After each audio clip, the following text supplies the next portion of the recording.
Elena, एक 30 वर्षीय महिला, अपने शब्दों के साथ एक जंगली बगीचे में खड़ी होती है।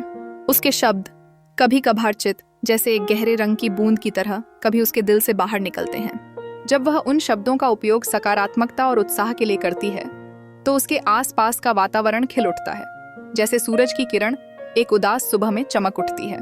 लेकिन जैसे ही कठोर शब्द उसकी जुबान से फिसलते हैं, वे जैसे एक भयंकर तूफान को जन्म देते हैं जो उसके और उसके प्रियजनों के बीच दूरियां बना देते हैं।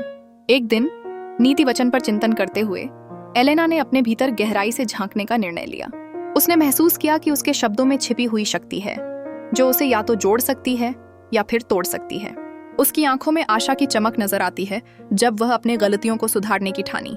उसके भीतर का बगीचा जो पहले मुरझाया हुआ था, अब सूरज की गर्मी से फिर से खिलने लगा। उसने अपने शब्दों को एक हथियार के रूप में नहीं बल्कि एक बागवानी गोंगजू के रूप में देखना सीख लिया।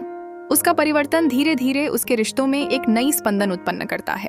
उसने अपने शब्दों का उपयोग किया प्यार और सहानुभूति के बीज बोने के लिए और दूसरों को भी समझने का प्रयास किया।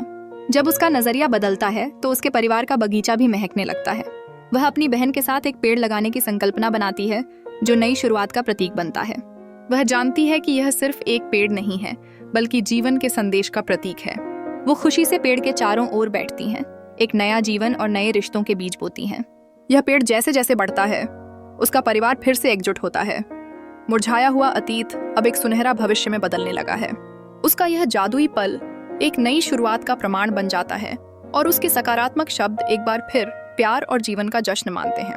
अंत में एलेना जानती है कि उसके शब्दों में जीवन और मृत्यु की शक्ति है, इसलिए उसने जीवन को चुना है।